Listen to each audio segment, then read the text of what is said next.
राम राम जी मित्रों, आज हम भगवत गीता के अध्याय 5 श्लोक 23, 24 और 25 में प्रवेश करेंगे।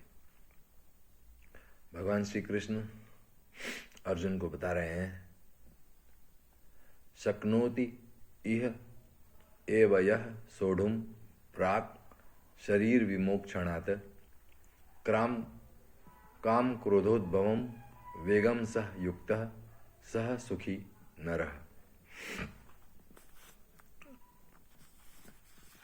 सुखी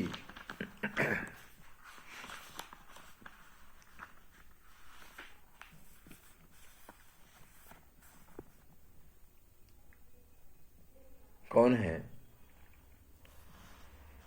इसके बारे में भगवान श्री कृष्ण ने अर्जुन को बताया है कि जो साधक इस मनुष्य शरीर में शरीर का नाश होने से पहले पहले ही काम क्रोध से उत्पन्न होने वाले वेग को सहन करने में समर्थ हो जाता है, वही पुरुष योगी है और वही सुखी है।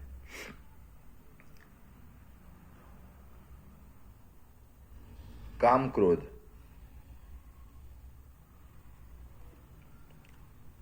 काम अर्थात कामनाएं, और कामनाएं यदि पूर्ण न हो तो उससे क्रोध उत्पन्न होता है। तो यदि कामना से जो क्रोध उत्पन्न होता है या कामना की जो चाहत पैदा होती है,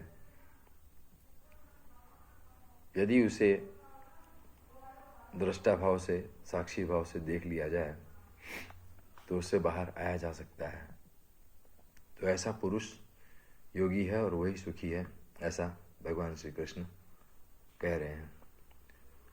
अगले श्लोक 24 में भगवान श्री कृष्ण कहते हैं, यह अंतः सुखः अंतरारामः तथा अंतर्ज्योतिः एव यः सह योगी ब्रह्म निर्वाणम ब्रह्मभूतः अधिगच्छति।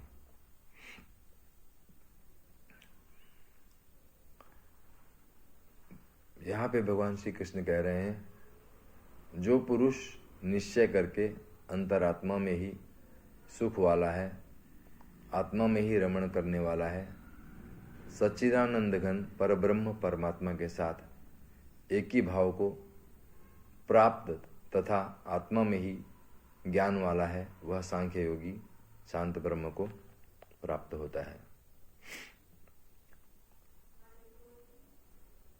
श्लोक 25 में भगवान श्री कृष्ण कह रहे हैं, लभन्ते ब्रह्म निर्वाणम ऋषयः क्षीण कल्मषाः छिन्न द्वैधाः यतात्मानः सर्वभूत हिते रताः।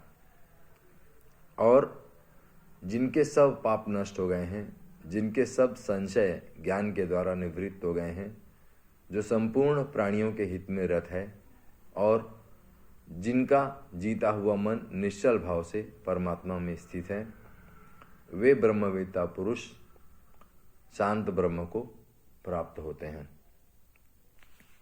इन तीनों श्लोकों में भगवान श्री कृष्ण ने यह बताया है कि कैसे उस ब्रह्म में, उस परमात्मा में स्थित हुआ जाए।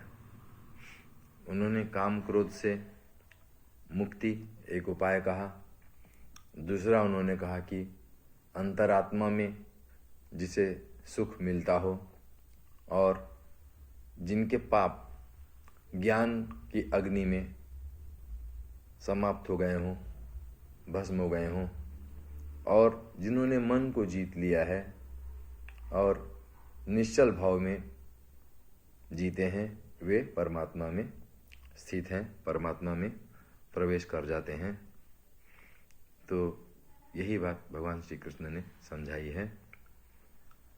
आज इतना ही।